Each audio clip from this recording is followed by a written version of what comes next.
Welcome to part 4 of my building the HMS Victory. And I'm making progress.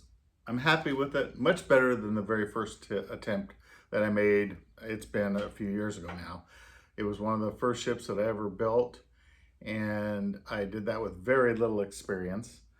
And so it's coming along much better. I'm happy with it. I'm hoping you're happy to follow along. I'm hoping if you're a new builder that this is helpful, because that was my goal. I was hoping to go back in time so that I could make some improvements for a beginner like myself. I still consider myself a beginner, but it made it much easier to get the hull planked smoother. I'm not real scientific that way. I'm not a perfectionist by any means, but it's coming along very well, and I'm hoping you're following along. Remember, if you'd like to actually build along with me on this particular ship, there's a link below the screen that you can go to Amazon, pick one up. If you use the link that I provide, I do get a slight commission back from Amazon, which is kind of nice. It does not affect the price that you pay whatsoever. So let me get into part 4, and it will have some more on the planking. I kind of finish up, not completely. Then I'll talk a little bit about the small pieces that you have to assemble that will go on the deck. So let's get to it. I'm now working from both directions, from the very bottom keel outward. And you can see I put one of those spacers here, so I have an open space. And then I have a double open space through here. That way I was able to take this plank, run it, and get it right between those two, and that gives me a dividing point. So really it's an art form, and it just takes practice, and the more you work with it, the better you get. This will be sanded after I'm done, so there's a few rough edges, and that's to be expected. But you'll lightly sand it, then I will restain over the entire area. I won't sand off all the stain, but some of it will come off. I also want to point out, you can see just faintly, there's a piece of wood here, and then another one on the back side of this plank. And I just kind of filled that in and glued it to give me more supports to get around this bend. On this section, I've made 2 of the spacers, and then this one was able to go straight. And then I'll fill in this, and you can see that's going to fit right in there. And it goes straight along this and fills this gap back up at the top. So that fits right in there. I have a nice straight line. That'll glue right in place there. And then I just have to make the piece that goes in here. That keeps my lines pretty well straight. The original ship that I did this planking, making the open parts to do the slant, was quite a bit larger. So this has been a little bit more of a challenge. You can see I have one set up to do here, and I really did a lot of them. So there's a spacer one here, then there's a solid, and then spacer there, spacer there, spacer there. So there's quite a few spacers, that's what I'll call them, built within it, but it does make it come together better. Now, this is a little uneven, but I will sand this down just a little bit. You don't have much to work with. Here's an example of this piece. There's a spacer right there. I've sanded this off to this shape up here, so that fits. Hopefully you can see that fits in there real nicely. And I've got a pretty good straight edge there with this one, and it's going to go down and fit in perfectly right there. So it is working. And then you can see I'm going to have probably 2 more that'll be wedge shaped, and that'll finish out this side of the planking. You can see I've got one that it'll have a straight edge along here, and then I will just curve the entire outside edge. Got another small piece here that will be somewhat pie shaped, but again, this edge is straight right along here. Then I just do that edge at an angle. Same thing here. This lower one is straight and this one will be angled. And then I have one more back here. And then I have a little area up here to work on. I had a little bit of a, this did not get glued down. So I'm just going to kind of piece this together. If you have something that is a hole that you can't figure out what to do, you can actually fill it with wood putty and then just sand it down. Now, I wouldn't recommend necessarily one this large because I can get some planks in there. But if you have a gap, you can fill it in with wood putty, and normally it will not show once you sand it down. When it comes to these real small ones, like see, there's one right here I just made.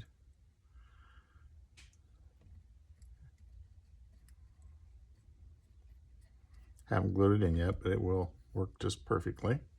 So this one right here is what I'm going to make next. And I have these almost needle nose pliers, and I can hold just the end. See, just the very end of this does not get tapered. From about that point on, it needs to taper down, so I can't really get my fingers in there too well. This will keep it, just happens to be the same width. And now I want to taper off this end along here.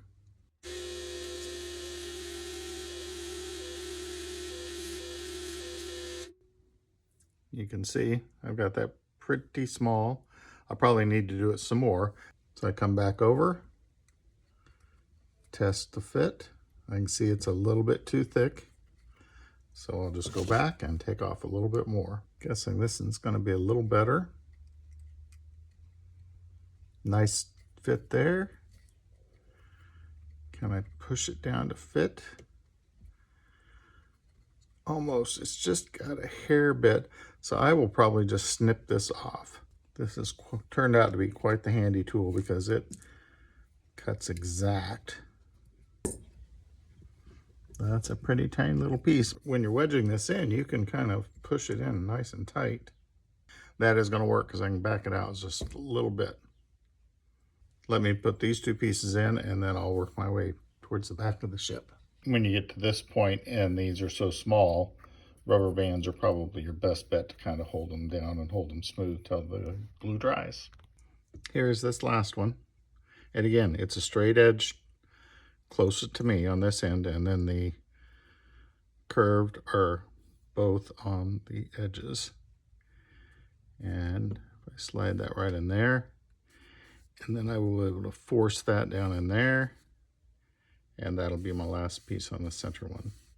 I had to get a little creative with the second to the last piece.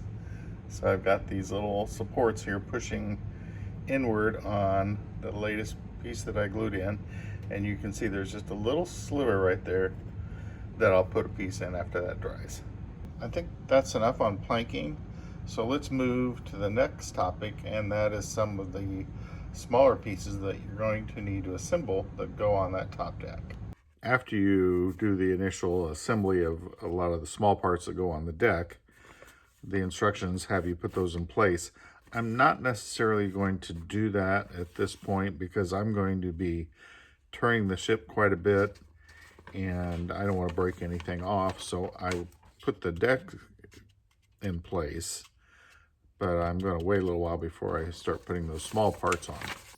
In several cases, when you're doing model ships, they show one example, but you may have more than one to make. And in this case, there are actually 4 of these. And on this, I use wood glue so that I have a little more time to adjust it and move it around just slightly. And then I just hold it in place with these little alligator clips. I use a variety of different clip things, whatever I have around that seems to work best. And the alligator clip isn't too strong, but it's strong enough to hold it together. I'll let that sit for about a half hour to an hour, and then I can take those off. I don't think you can tell on camera, but on these supports, one side, let's see, is just flat, and the other side has a line on it, so it's more decorative. And if you zoom in on the instructions, you see that this G2 attaches to the back side, and this is where the line is, the more engraved part of this piece. I may have mentioned before, but this ship has several parts that are very fragile and easy to break. And here's the ship's wheel. What I would recommend is not using these types of blades. They're too thick. I've had better success using one of these X-Acto knives, but also start with a fresh blade. There we go. Gives me a fresh blade. This goes back on the back of the... I'm just looking for where... there's one of the tabs, so I'll be careful now that it's free. So you can see the little tabs right there. Well, maybe you can't see, but that's where it was.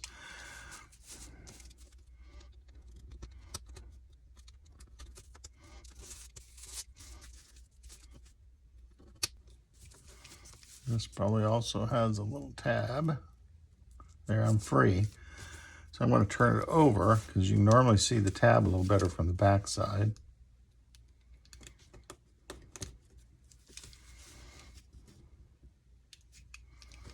Sometimes wearing magnifying glasses also can help, which I have a set. Hopefully I don't end up wishing I had put them on. As careful as I was trying to be, this little peg here did kind of snap off. It's just on there by a thread of wood.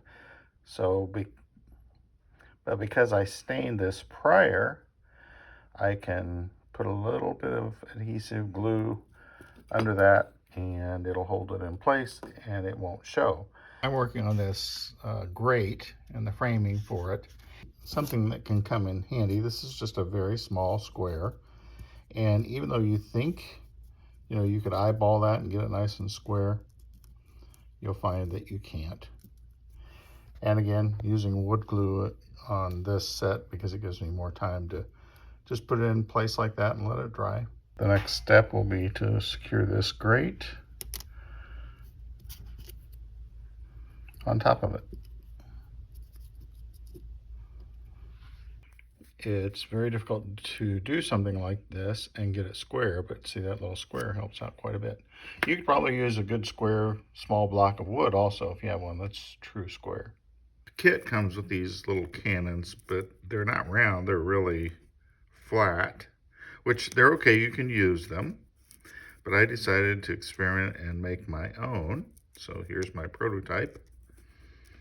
And I do that using a toothpick. Now I happen to pick these up at a Meijer store. They're called Elegant Toothpicks, and it was $1.99 for the whole container of them.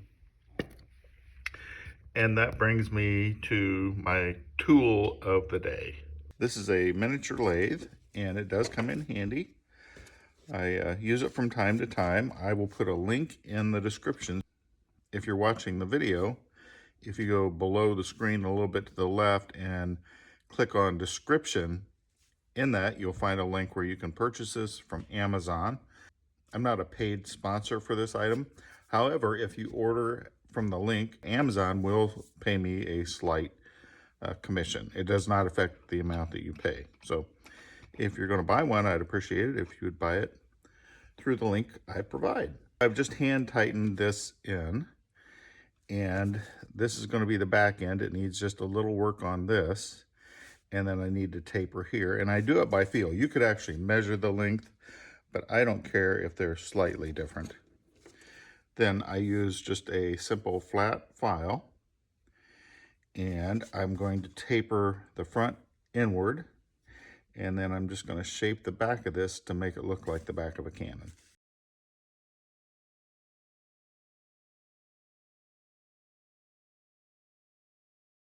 Then you want to flatten the end.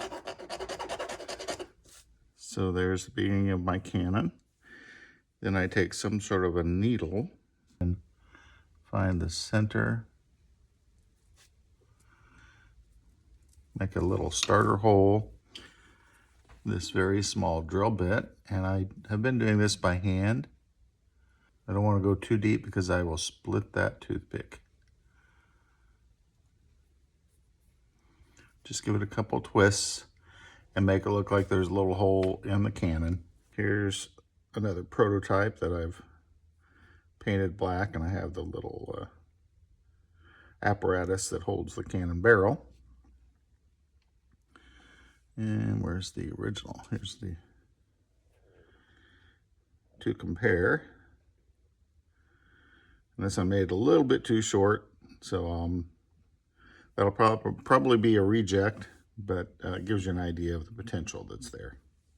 Making the cannons takes a lot of patience, and I came up with a fairly good technique. This little piece of wood, I sanded the edges off so it's a little less thick than the width of the cannon base. That way I can set the center board on it and put the glue on the two outside edges and then set them in place. It can dry there. It's worked fairly well. You can see the ones out at the top of the screen that have been completed. That concludes part 4 of my building the HMS Victory. It's starting to look like a ship. Part 5, I'm sure to have the entire hull finished. I'm giving serious consideration to doing copper on the lower portion and then aging that copper. So if I do, part 5 is probably when I will do that. And then we're going to start looking probably at some mast work. This is Boiler Dan 1, and as always, thanks for watching.